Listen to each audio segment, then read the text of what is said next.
The following program was produced by an independent community producer. The opinions expressed do not necessarily reflect those of the ECAT staff or board of directors. Since our previous episode, we know that the rent control ballot initiative that was put forth by rent control supporters failed in its tracks. While this comes as good news to those of us who favor pro-growth and pro-housing policies, we know that this threat will still be on the table going forward, along with many other threats.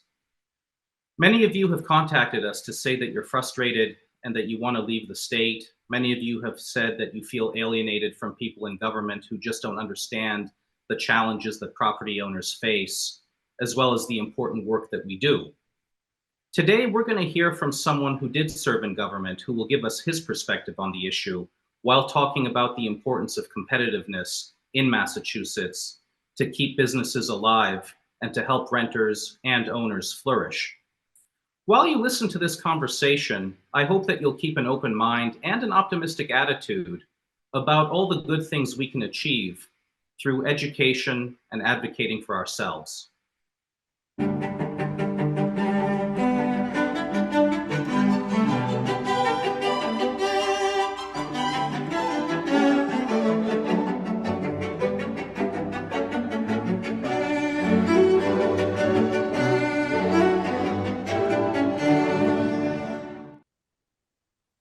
Hello, everyone. We'd like to welcome you to episode 5 of our series about housing policy and property rights, brought to you by the Small Property Owners Association, also known as SPOA. My name is Amir Shahsavari. I'm the Vice President of SPOA. Today, I'm happy to introduce Mr. Jay Ash, who was the Secretary of Housing and Economic Development for Massachusetts under former Governor Charlie Baker. Prior to that, Jay was the City Manager of Chelsea, and currently he serves as CEO of the Massachusetts Competitive Partnership. We know you're very busy, but we're thrilled to have you here, Jay. Thank you for joining us. Great, Amir. Thanks for having me. I'm glad to be here. And we have Mr. Demetrios Salpoglou, who is the CEO of Boston Pads. Demetrios is an owner, a broker, and a wonderful advocate for housing. Demetrios, thank you for coming back on. Thanks for having me. And we have Miss Allison Drescher back with us. Allison is the president of SPOA.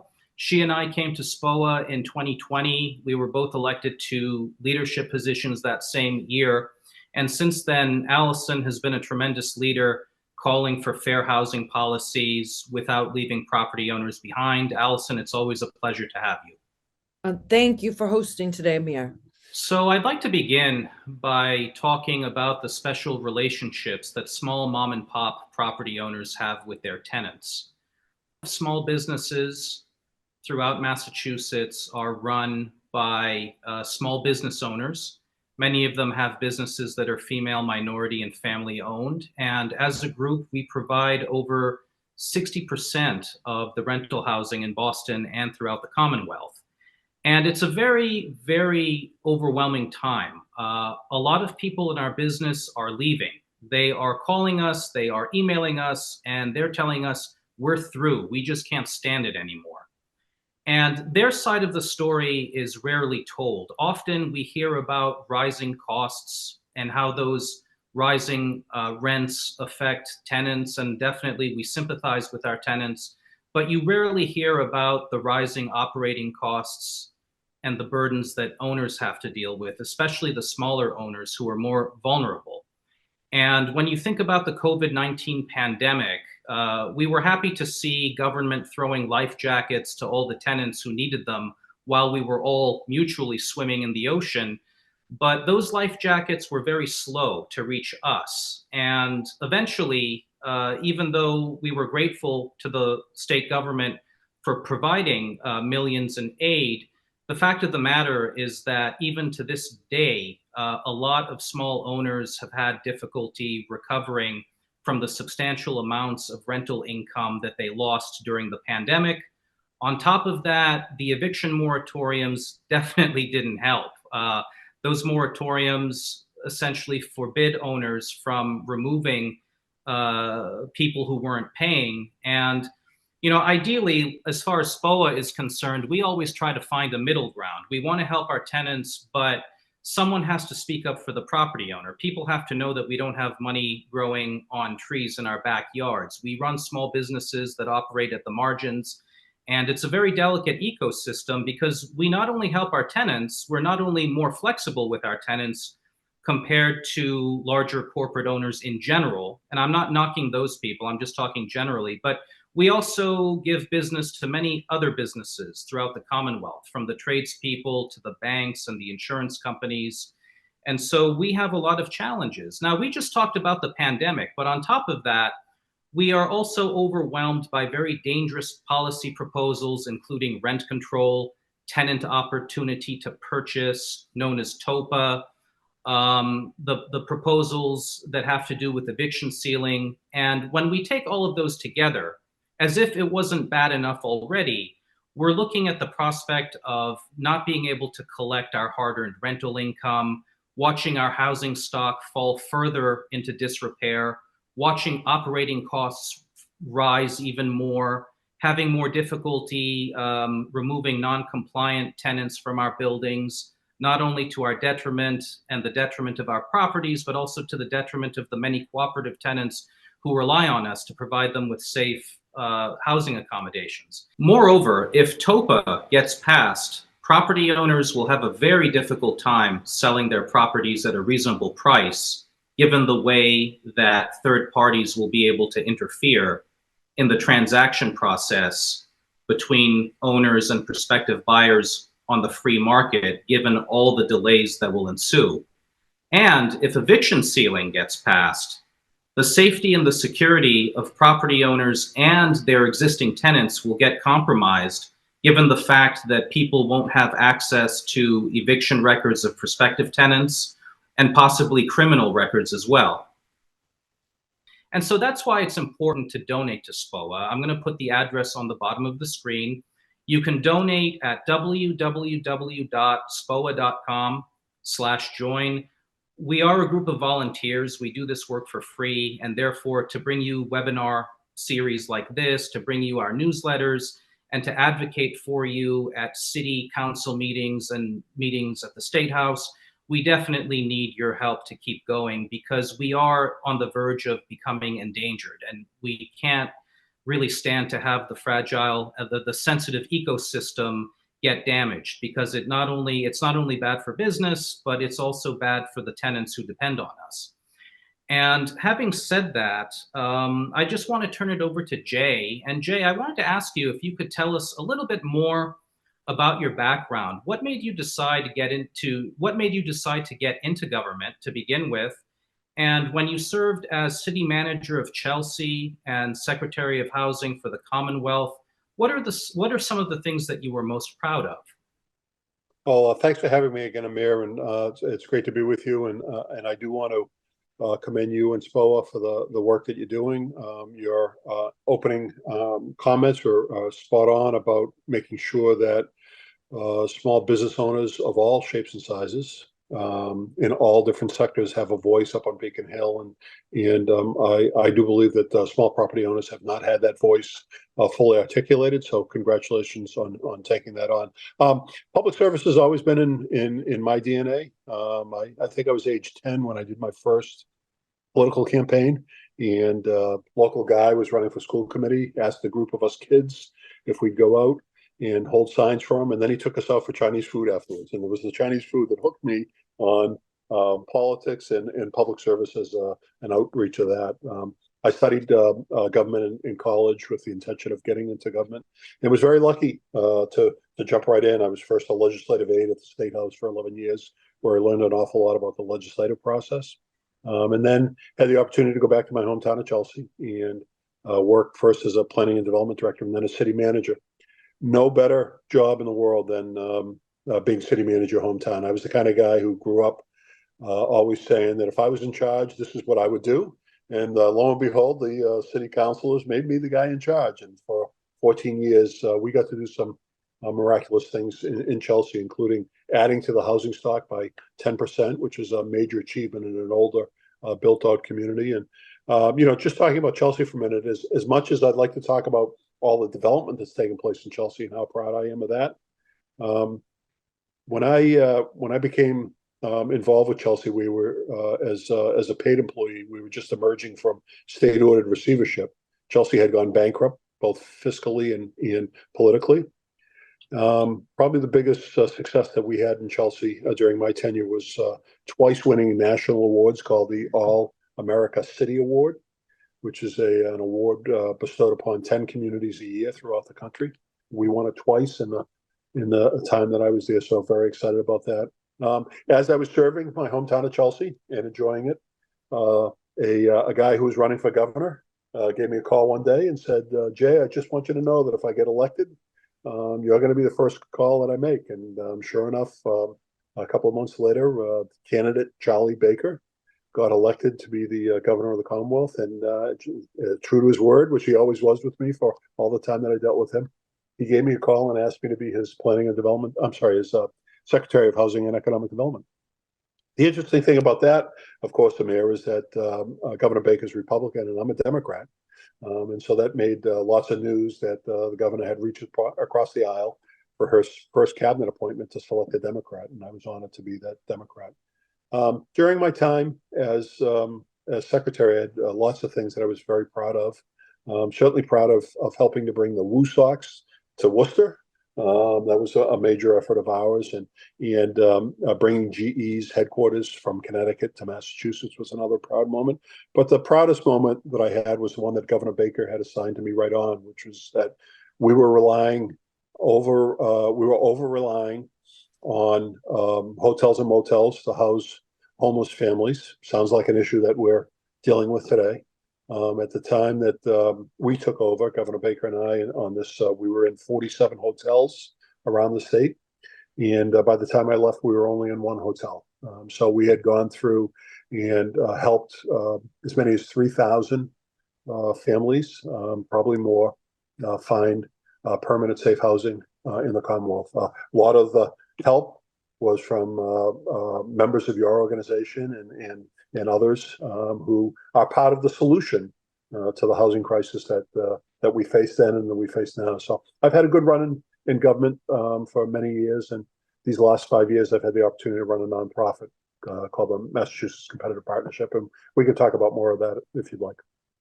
No. First of all, that sounds incredible. Congratulations on all of that. That's also a good pitch for encouraging bipartisanship. It's also a good pitch to have more Chinese food too, if we go back to the beginning of your story.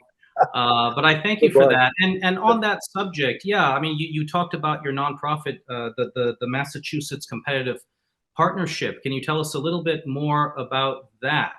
Sure. Most people are familiar with Chambers of Commerce. We're a business association representing businesses. The difference between us and Chambers of Commerce is that we are limited. We only want to have 20 members. We have 20 members. And the criteria to be a member of our organization is that you have to be one of the largest Massachusetts headquartered companies.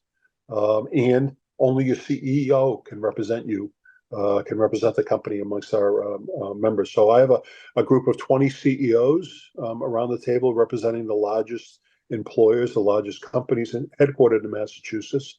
The misnomer out there, Amir, is that I get questions all the time. Hey, can you help me get in to talk to somebody at Bank of America or State Street Bank? I don't do any work for them individually. I work on their collective interests on a stronger Massachusetts economy. And so we look at things like education and workforce. We look at things like innovation and entrepreneurship. We look at things like sustainability and social justice. But the biggest issue that we focus on is the competitiveness of the Massachusetts economy. And that talks about some of the things I already talked about. All those things, all those other committees affect our competitiveness. But we look at the cost of doing business in Massachusetts. We do look at the cost of employing people in Massachusetts, the regulations, the taxes that we provide, and you know, we're disappointed that Massachusetts is an outlier right now. It's a more costly place to do business. By one account, we're 46th in the country in state and local tax burden, and we're concerned that in this world now, where anyone can work from anywhere, that Massachusetts is pricing itself out of hosting jobs here and helping new companies grow. So our organization is working with the legislature, advocating, educating the public about what needs to happen in order to make Massachusetts as competitive as it possibly can be. And are you finding that companies are reluctant to headquarter in Boston these days? And are you hearing frustration from the CEOs of other businesses with regard to doing business in Mass? I'm sure you are, but I don't want to put words in your mouth. Yeah, thanks. I'll answer the question the way that I've answered this question a number of times. Massachusetts is fortunate to have recovered all of the jobs that we lost during the pandemic. Plus, we've added 70,000 more. That sounds like a really good story. All the jobs were lost, plus we're up jobs. That seems like it's a good story, except when you think about Texas is up 1 million jobs during that period. Florida is up 750,000 jobs. North Carolina is up 325,000 jobs. Our competitor states, places that we are losing population and losing business investment to, are exceeding what we're doing. In fact, we're in the middle of the pack when it comes to recovering and then growing above the job. So, yeah, I'm real concerned about our general competitiveness. When was the last time you saw a headline that you saw a company that was adding hundreds or thousands of jobs? It seems like those jobs are going elsewhere. We're not losing companies per se because Massachusetts still has a lot to attract and retain companies, but we're losing investment that could be made in Massachusetts by those companies who are national or even international and are making decisions to invest money and workforce in other places. I see. And Demetrios, going back, you expressed grave concern about the lack of competitiveness in Massachusetts and the potential demise of the real estate industry. What are you seeing in your work? And do you want to speak to what Jay was talking about? Yeah, I do. So on the brokerage level, managing multiple offices that we do, our greatest competitor is not other real estate offices taking our real estate agents from our office to another office. I see my greatest competitor as literally the southern states that you just mentioned. Most of the time, when I'm losing an agent, they say I'm moving south. I'm moving to a more business-friendly state. There's opportunities there. I can buy investment properties cheaper. I can start my family there at a lower barrier of entry or cost point. And so that's one of the things that grinds on me mentally to see that especially with apartment leasing, where we start out, it's an entry-level position in terms of real estate as people move up into multifamily sales or residential sales. You see they're still young and they're mobile and they go, I'm going to go down south to find a better opportunity. They perceive what I think Jay's talking about, which are these growth states, 1 million jobs, 750,000 jobs, 300,000 jobs. People want to move to growth states that have momentum. And I think my concern from looking at the real estate industry and having a young, vibrant workforce that we have, that we're losing them on that end. If I switch now and put my landlord hat on, right? We have a lot of landlords that are looking to exit the business. They've been in it for a long time. They're seeing a lot of headwinds that they think are going to slow them down, reduce their profitability. And then there's a lot of legislation out there. So as you have a landlord that's going through this cycle that's maybe had the properties 10, 20 years, they're looking forward and saying, this is probably the time for me to exit. Now, the concern that I have is when you have exiting of not only capital, but talent, right?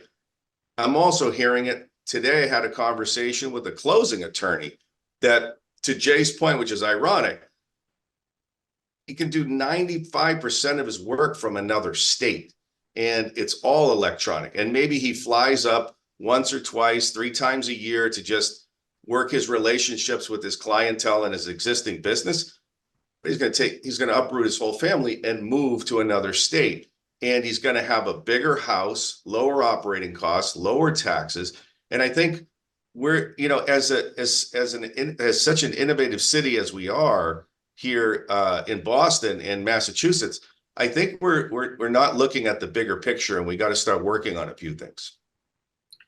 Very true. Very well said. And Allison, I wanted to turn it over to you. I know that you and I testified at a recent State House hearing about the governor's housing bond bill, and we expressed what looked good in the bill to us, and we also talked about some places where the bill could be improved. And when it comes to the transfer tax and our position on accessory dwelling units and streamlining processes, do you want to talk a little bit about that? Sure. I think there are a lot of good ideas in the governor's the housing bond bill. I think one misnomer, however, is the fact that we were when we came into COVID, we were going from a different economy than what exists today. And I think something that is baffling a little bit to our legislators is they're putting forth ideas to make housing more affordable and to produce housing, but it's with the model of yesterday's economy and attempts at things like the surtax, which sound good, but unfortunately are going to stifle both volume and production in the real estate market.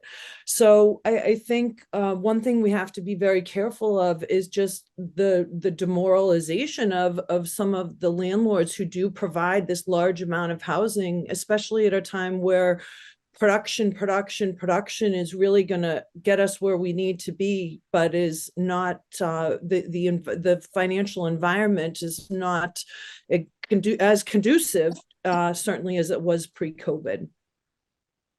Right.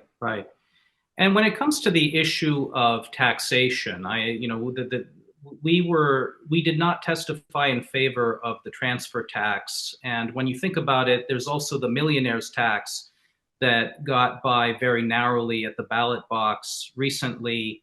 And there are other taxes that are already there. I think that there are also, you also have the Community Preservation Act. And so it almost feels like there is not only a double tax, but a triple tax. And when it comes to, if we just narrow it down to the transfer tax, Jay, what are your opinions about the transfer tax? And do you think that this is actually a good way to create affordable housing?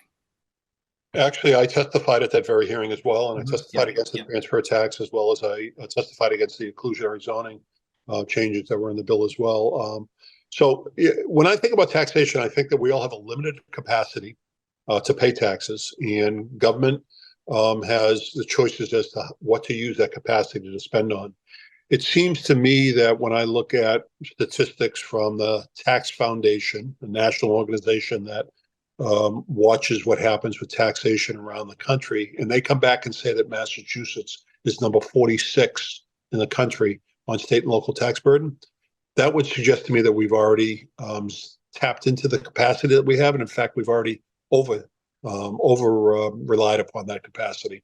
And so I testified against the transfer tax because I believe, one, we've already asked people to pay their more than fair share, and secondly, to what Allison was saying, I believe it is counterproductive to the ultimate goals of the housing bond bill, which is to get more production done. And I've heard it. You all have probably heard it. I've heard it from developers who say, enough's enough. I'm going to go elsewhere where I can. It's easier to develop. It's less expensive to develop, and when I make an investment and I take a risk, I can enjoy a greater reward for that risk. So, yeah, we testified against that and remain hopeful that the legislature will look at that and say, no, it's not the right thing to do at this time in Massachusetts. And we continue to work towards that end. In a worst case scenario, if it did pass, would that be the ultimate death knell, or is there a way back from all this? Is there a solution to keep people in Massachusetts, to keep businesses in Massachusetts? Yeah, it's a great question. I'm glad you raised it. First of all, what happens if it passes? If it passes, it authorizes communities to adopt a local option.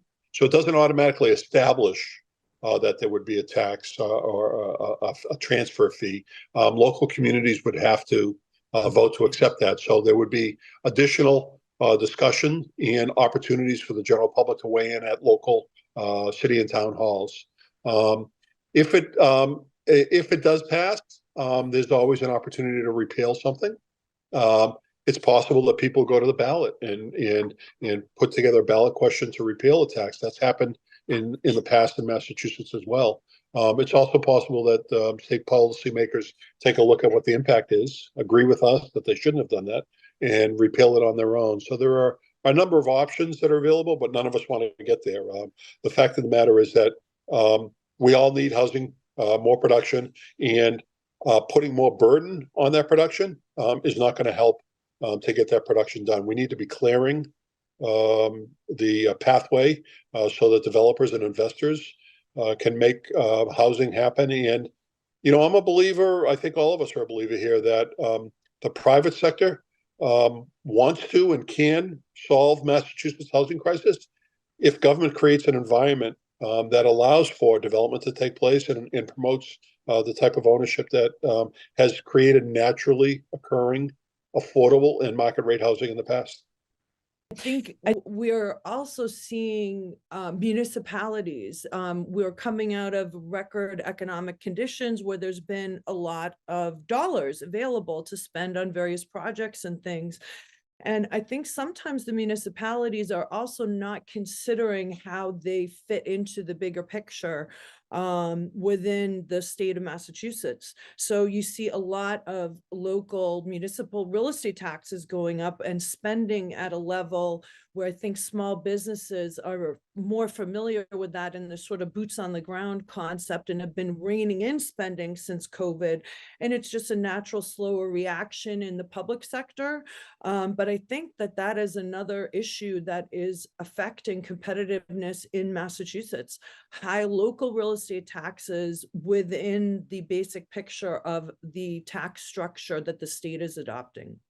Mm-hmm. I think it's also to government's benefit to collect tax revenue. And when you consider that property owners, mainly small businesses, contribute tremendously to that revenue, if they pass laws that harm us, well, the government suffers too. So, it reinforces the idea that we are all interconnected and we all have to partner up to help one another. And on a slightly different note, there were some progressives who criticized Governor Healy for signing a tax relief package last year. And this year, they're saying that revenues are declining and that money could have been used to plug various budget holes. Do you think, Jay, that package will make any difference? So the tax package is law, and the tax package will be administered. I do think it's a modest tax package. I congratulate the governor for pushing it through. But in terms of making a difference on where we rank in the country on certain taxes, it's only going to have a nominal impact. For example, we were the worst in the country when it came to a state tax. Only 13 states have an estate tax, Massachusetts being one of them, and we had the most onerous. And now, as a result of the new law, we're number 2. We're the second worst. So did it have an impact? Yes, it made us, we've gone from the worst to the second worst. We need tax reform. And I think what I found with the progressive debate over the years is it fails to recognize that when you raise taxes, you're in competition with 49 other states. And again, we've already talked about this being able to work from anywhere. The world has gotten smaller. The country has gotten smaller. You can work from anywhere and still do business in Massachusetts. We're in competition with 49 other states. In 2023, I pause for a minute because I'm gonna be off on the number. Something like 30 states actually reduced tax burden. 30 states, and progressive were proposing that. I'm sorry, and we increased it with the millionaires tax that you mentioned. We were the only one. We were an outlier. We were the only ones that increased taxes. Everyone else recognized that you should be reducing taxes in order to keep wealth in your communities. That wealth will create investment that creates tax opportunities. That wealth will create jobs that create income tax opportunities. That wealth will buy services from small businesses. That wealth will make investments in philanthropy in your community and civic actions in your community. I'd rather have a lot of people who make a lot of money and pay a lot of taxes than have only a few people that pay a lot of taxes and everyone else goes to New Hampshire or Florida. Right, right. Tell me this, if you happen to, in a worst case scenario, if you happen to be in a community where the transfer tax is adopted, and let's say you need to sell your business to move on, and you're subject to the transfer tax and the millionaire's tax and other taxes. I'm not asking for anyone to do exact math, but what's the overall impact of that? How detrimental could that be, and how much could the person who's selling stand to lose? Yeah, it all depends, obviously, on a number of factors. One of the things I think about all the time when I think about people have pegged this transfer tax at anyone who sells property over $1 million. I know from my own days of borrowing on a 30-year mortgage that even when I bought a house for $400,000, I actually paid more than $1 million for that house. Right? I paid all the interest on the mortgage that I had in order to acquire the house. Now that that house is worth $1 million, I paid $1.2 million for it. Number one, it's not like I've made money the way that people think we're making money. Number two, and very importantly, the more that your house is valued at, the more you pay in local property taxes. So you've already been paying at an elevated tax level. And so it seems unfair to then say to somebody who has paid a lot in mortgage interest over the years, that has paid higher levels of property tax over the years, and whose only investment may be this house, that you should have to pay even more. Instead, I like to think if government has a social good that it wants to promote, then government should utilize the resources it has, $50 billion or so, to pay for that social good on its own. And to the extent that the business community wants to help on that, that should be a back and forth discussion about how to have that impact. So I think there's capacity for state government. I think there's capacity for local governments to do things without always raising taxes. I do want to acknowledge, as city manager, my pledge to property owners was always that I'm going to raise your taxes to 2.5%. I'm allowed, but I'm never going to come after you for a Proposition 2.5 override. And I never did that in 14 years. So there is a balance there between making sure that you remain affordable while still being able to afford everything you can do. I think government can do that, and I don't think that they need additional tax revenue to do that right now.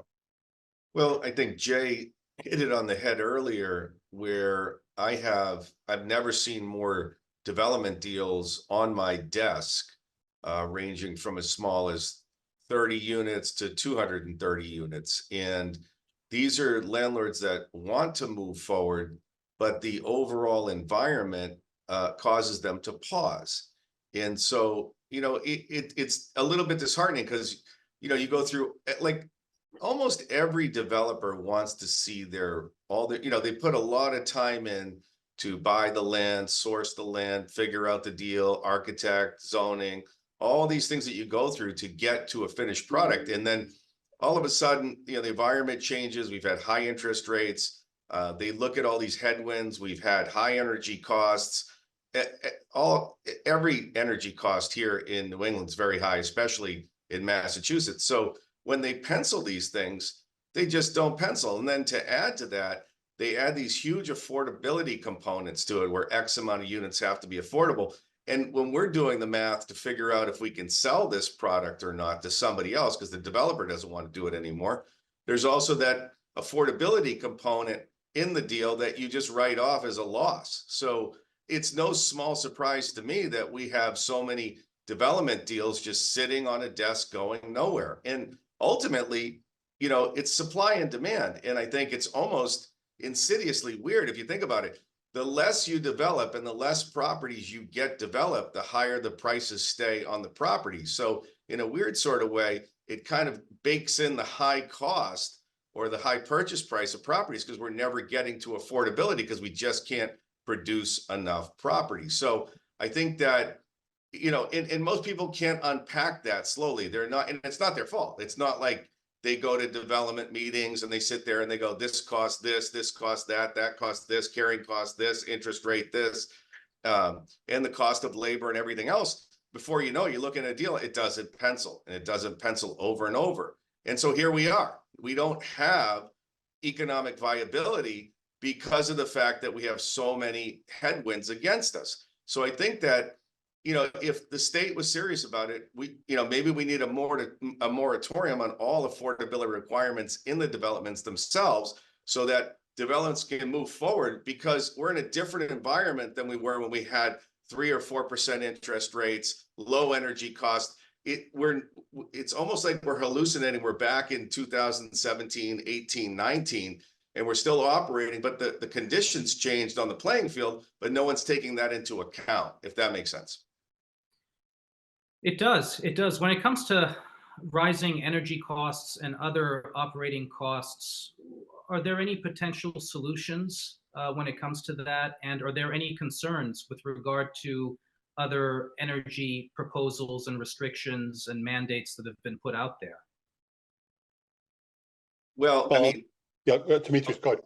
You go first. I mean, I'm a big proponent of every energy solution possible to drive down energy solution costs. So I would say any and all supply is good. I'm a supply side type of person. I think the more supply you bring, price goes down. I mean, you see it in real estate, you see it in every industry, right? And somehow we avoid that. I don't know why. We're all taught that at a very young age. It's supply and demand, and that drives, you know, your price, right? And so we do need to get back to a national energy policy, which is more supply side oriented, which will ultimately reduce inflation. And I do think that, you know, Boston it's an expensive city. So anything that we can do to make it more competitive, drive down the cost, we can bring affordable housing here. We just have to look at it from a different perspective.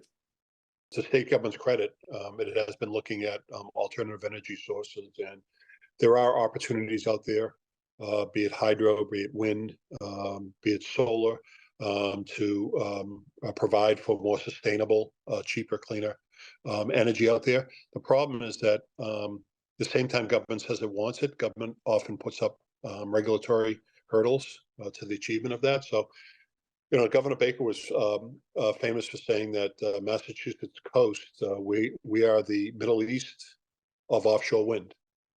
And yet we don't have enough wind power coming in from Massachusetts coast, because both state and federal government have been unable to get the regulatory permits adopted to allow for Massachusetts to take full advantage of that. We had a proposal to bring electricity down from Quebec through either New Hampshire or Maine, and that's been stalled as well. So there are opportunities, there are technologies out there that we can take advantage of, but government needs to work on the regulatory environment to make sure that we're maximizing those opportunities. Yeah, I would speak out of turn, but I don't have actually, I don't know the answer to this, but I've heard that we have tremendous energy reserves on George's Bank, natural gas potentials there. I'm not sure if you're familiar with that at all, but I am not. Yeah, I'm not familiar with that at all. Yeah, I'd be curious about, you know, if there's an opportunity for us to do something that would bring in even more energy supply. Yeah, my sense is that there's enough more sustainable, clean energy out there that if we focus on that, we wouldn't have to start drilling for more gas. That's my sense. I'm enamored with the idea of a giant electric cord from Quebec to Boston that carries cheap hydroelectric power down here. And the nice thing about hydroelectric versus wind or versus solar and sun is that the water is always running. The wind isn't always blowing, the sun isn't always shining, but the water is always running. And so working with our neighbors, but also having, you mentioned it, a federal policy that allows for those types of projects to get permitted more expeditiously would go a long way to solving both our energy needs and the cost of energy.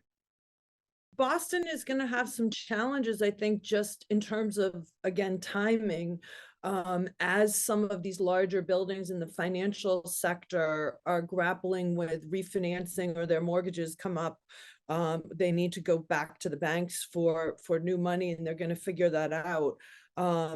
Boston's energy code is going to come in, and I think that people are all in the process of doing reporting for BERTA, the Boston Energy Reporting initiative.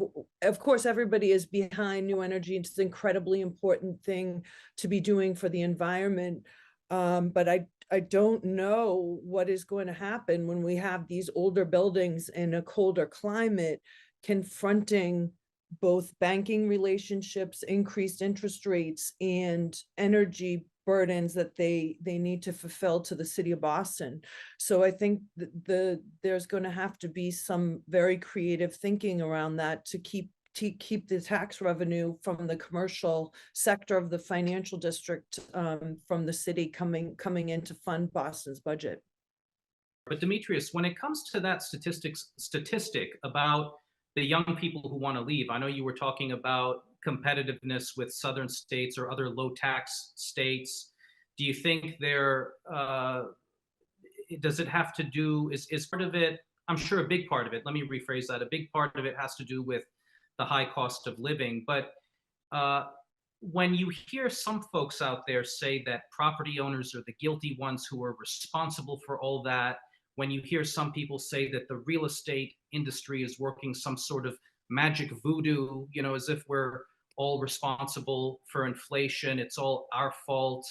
How does one, and this is open to all of you, but how does one combat that misinformation?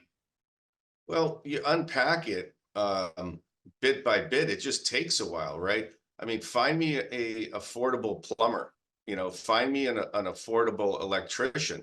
I mean, I remember I'd hear people talking about labor prices, you know, raising people's labor prices. I mean, labor prices are through the moon right now, right? And it's very hard. Like, so there's a good side to it, right? People are getting well paid, right? The problem is when you go to build something, it's very, very expensive to do so when you're paying these high labor rates, right? And so that slows down things. And they notice it. And I think one of the, like, and young people notice it in particular because they just have less runway to make lots of money and save lots of money. They're young in their career. So they see all these headwinds when they're trying to do things or buy their first, you know, investment property or buy their first property. And they find out about all these, you know, these costs and they're pretty scary. Whereas they can go and buy something much cheaper in another state. So I think it's scary for a young person to look at certain neighborhoods all around here and go, wow, this is crazy. How do I save up this amount of money to, you know, to buy my first home? And that American dream gets later and later and later and older in their life as they do their math calculus. And they're like, oh, well, I won't be able to buy a house here until I'm like 36 or 40. If I move down there, I can own my house at 26 or 28. And that's a huge thing for a lot of young people. I think we forget that. You know, speaking for myself, being seasoned, in years, I think that we really got to look at how we can have, you know, bring affordability through supply. And I think that's one of the things for me. Having, there's no doubt in my mind that, you know, every day when I meet young people that want to come into our industry, they are looking to go other places because they can. They're at that point in their life where they haven't planted roots yet. And capital and talent are portable. And that's what's happening.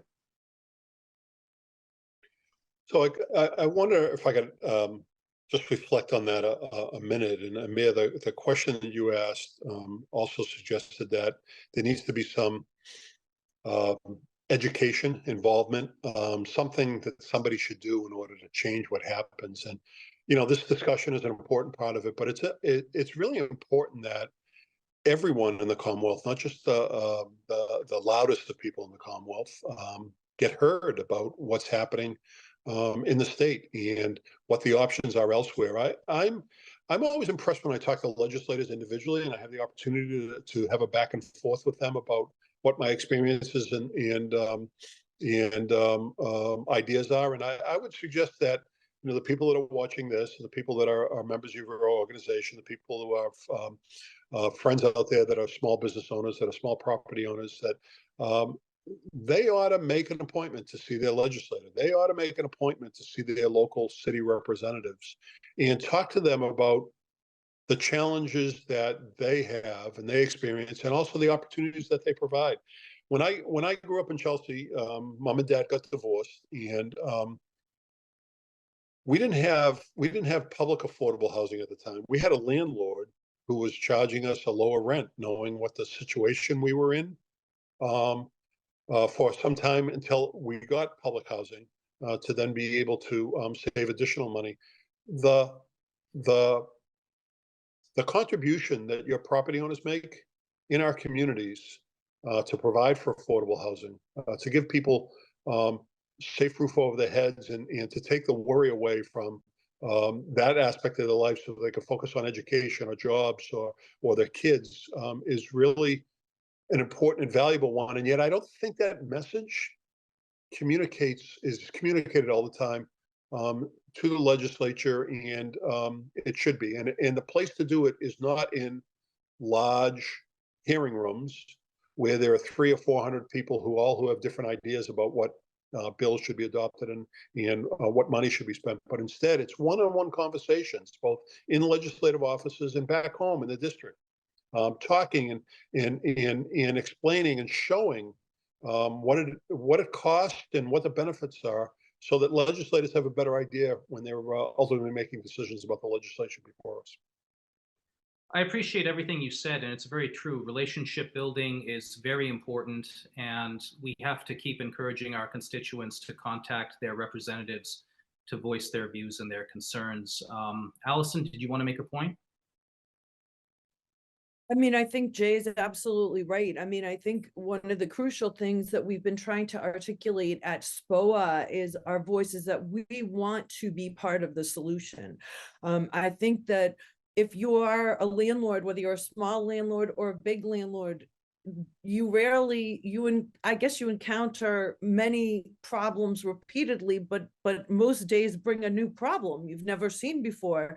So I think we'd like to be viewed as a resource by the state legislature in terms of how do we figure out this housing problem, because I know we're doing a lot of things, and certainly the commuter rail that is going to be going out into the suburbs, you know, that was a wonderful initiative, and we're going to see how that plays out. But the landlords and the people, the housing providers, really are an incredibly untapped resource. And we're pretty down on Boston and Massachusetts, I think, and we're hoping that will turn around. But we are an innovation hub. We are the home of MIT, the home of Harvard, the home of people who can do hard and great things. We need to think out of the box about housing. We need to think differently. We need to think modular. We need to think cutting edge. We need to think, let's test this, let's test that, let's do different things, let's be brave, let's be dynamic. And I just hope that the landlord community, you know, they're, again, a tremendous untapped resource. Unfortunately, what counterbalances that is 133,000 people left the state since 2019, the greatest number in 30 years. They took 4.3 billion taxpayer dollars with them. And I hope at some point too, the state legislature, I mean, those are the numbers. We can't refute the numbers. And month after month after month, the revenue comes in lower than expected. That's a problem. And I think, you know, we want to be a productive part of the conversation, but the number one topic of conversation I have with most landlords is their exit strategy, how they're going to leave, when they're going to leave, where they're going to go. And that's not good for the long-term viability of the state. I mean, do you have to be a genius to see which states are dumping out fast? I mean, I think California's lost the most, if I'm not mistaken, and they have high taxes. I mean, I think states need to govern themselves accordingly and run budgets just like the private sector does. I mean, it'd be one thing if I was paying tremendous taxes and I had pristine roads and everything was beautiful, but there's potholes everywhere. There's things that we need to work on in terms of operational efficiency, I think, within government as well, that, you know, people are happy to pay taxes about. I also think people are happy to pay taxes if they see good things happening. But if you're paying taxes, you're not seeing good things happening, that's another reason to leave your state, if that makes sense. It does. It also makes a big difference when you tax the population proportionally versus singling out property owners or any other individual group with heavy taxes, as appears to be the case with the transfer tax. But moving on, this leads to my final question for Jay and the entire panel. And it draws heavily from what Allison was talking about, using property owners as a means to solve the problem, bringing them to the table, using the industry knowledge that they have, the skills that they have. Could there be a way, a grand compromise, if you will, for owners to work with government in return for incentives to help tenants out, whether that may involve helping tenants on their pathway to home ownership, to become owners themselves? When it comes to solving the housing dilemma that we have, could government team up with us to use us as mentors, if you will, to solve the issue while giving us credit rather than pushing us away? Anybody want to take it? Yeah, I would not say mentors. I think of you as connectors. You are intermediaries between the people that we want to help. Listen, I've been in government all my life. I got into government because I wanted to help people. What I've learned along the way is that government is not the only way to help people. And so while I'm a Democrat and I hold to many democratic principles, I know that government can't do everything for everybody. Now, I'm going to tell you just a quick story. I was in Chelsea, and I went into this. I was trying to buy a set of used tires. Long story. Trying to buy a set of used tires for a friend, and I went to this. Repair shop, and when I walked in, everybody went to the back of the room. And so I left. I came back again. Nobody wanted to talk to me. I came back again, and I walked in. Everybody went back to the back of the room again. And then I realized that I looked like I was from the FBI or the CIA. I had on my blue jacket. I had on my sunglasses, and the reason why I tell you the story is that government is always have all the answers. It doesn't have the relationships, or isn't always the friend of people on the other end. Property owners have great relationships with their tenants. And so we as government should be talking to you. I'm not in government anymore, but I'll always wear that government hat. We as government should be talking to property owners about taking advantage of those relationships for positive things to happen. We want to do job training. We want to do remedial education. We want to provide kids with what they need. We want to provide housing opportunities. We want to provide so many other things. Instead of us trying to develop a one-on-one relationship with each of the 7 million people who live in the state, perhaps we should be talking to property owners who have relationships with people and who can come together and form collaborations or associations and help bring people who are in need and help solve those needs to the table. And so, yeah, I do think there's a great role, and that we should be utilizing you more for the connections that you have with people and the ability that you then have to help solve a lot of the problems that you have to solve every day as a small business owner. I agree wholeheartedly. I think there's an echo chamber out there where people get elected and they don't reach out enough to the business community and put them on strategic panels. And I think that as a business owner of multiple businesses and properties, I find out about things posthumously, and it kind of blows my mind away that they don't reach out to business leaders and say, we want your input before we do these things, rather than, like springing them on it. So there is an outreach challenge there. I'm not sure how you bridge it. I mean, yes, go in and talk about it, but there should be maybe a more vigorous, outbound email campaign on thoughts and ideas, opportunities to have forums to discuss those things and shape positive business relationships with the business community. Because, I think we are the anchor of Massachusetts. We keep people here and we keep them employed,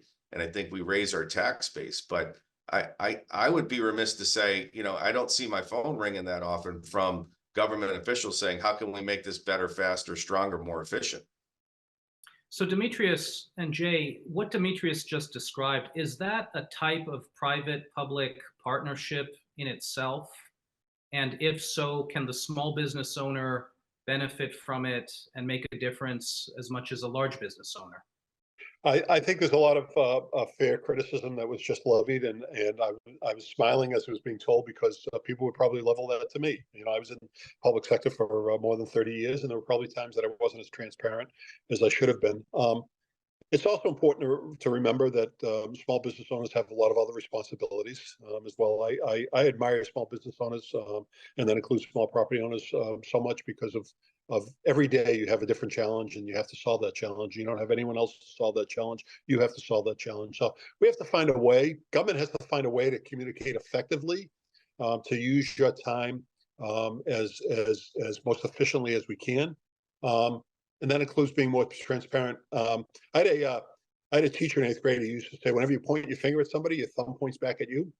And so there is a little bit on the other end too. And that's, small business owners, notwithstanding all the challenges you have, you do have to find a way to be a little bit more engaged as well. And, finding a way to read the local newspaper, finding a way to show up at an event and say hello to a legislator or a local official is an important thing too. So I think the communication can work better both ways. It's through organizations like SPOA that can help organize small business owners to make sure that when it's time for their voice to be heard, their voice is being heard. That can best maximize the opportunities for small property owners, small business owners to be heard. Yeah, no, I agree. I would also add that you're right on the fact that your small business owner, your landlords are incredibly busy, because we have a tremendous amount of landlords that not only maybe own a dry cleaner or own a restaurant, and these are 7-day-a-week Yeah. businesses. And so they're not constrained to 9 to 5. They don't have 9 to 5 jobs. It's 7 days a week job. And then they've saved up some money because they worked hard. They bought an investment property, and now their whole spectrum of their day, from the moment they get up until the end of the day, is really encapsulated in being busy and just trying to get ahead for their family. And so I think it is harder for someone on the come up trying to make it and secure a good life for their kids and their family.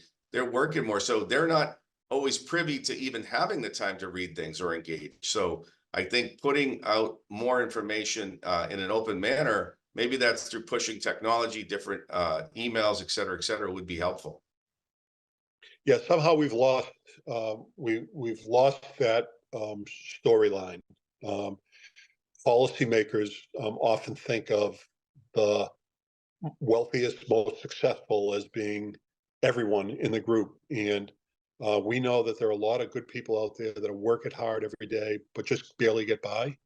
And government doesn't always think of those people when they're adopting the policies. They're always thinking about those ones that are really wealthy and maybe can afford to do a little bit more. So it's important that organizations like SPOA find opportunities to introduce just the average folk to legislators and say that, more of us are like this than like those ones that, you think can afford everything that you're trying to put on them.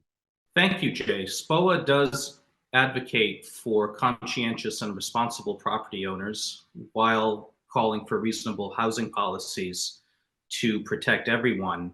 And I have to say that while property owners are busy, I know a good number of them who are willing to go into communities to provide education about everything that we do, from installing an HVAC system to talking about banking and financial relationships.